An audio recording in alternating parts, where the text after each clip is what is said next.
किसान और चट्टान। एक किसान था। वह एक बड़े से खेत में खेती किया करता था। उस खेत के बीचों बीच पत्थर का एक हिस्सा जमीन से ऊपर निकला हुआ था, जिसे ठोकर खाकर वह कई बार गिर चुका था और न जाने कितनी ही बार उसे टकराकर खेती के औजार भी टूट चुके थे। रोजाना की तरह आज भी वह सुबह सुबह खेती करने पहुंचा, पर जो सालों से होता आ रहा था वह वही हुआ। वह एक बार किसान का हल पत्थर से टकराकर टूट गया। किसान बिल्कुल क्रोधित हो उठा और उसने मन ही मन सोचा कि आज जो भी हो जाए वह इस चट्टान को जमीन से निकालकर इस खेत के बाहर फेंक देगा।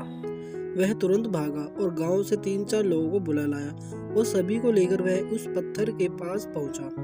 मित्रों, किसान बोला, ये देखो, जमीन से निकले चट्टान के इस हिस्से में मेरा बहुत नुकसान किया है और आज हम सभी को मिलकर इसे जड़ से निकालना है और खेत के बाहर फेंक देना है। और ऐसा कहते ही वह फावड़े से पत्थर के किनारे वार करने लगा। पर ये क्या, अभी उसने 1-2 बार ही मारा था कि पूरा का पूरा पत्थर जमीन से बाहर निकल आया।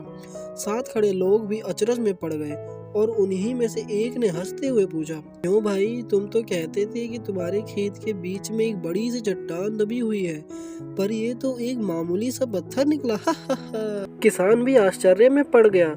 सालों से जिसे वह एक भारी भरकम चट्टान समझ रहा था, दरअसल वह बस एक छोटा सा पत्थर का टुकड़ा निकला। उसे पछतावा हुआ कि काश उसने पहले ही इसे निकालने का प्रयास किया होता, तो ना उसे इतना नुकसान उठाना पड़ता और ना ही दोस्तों के सामने उसका मजाक बनता।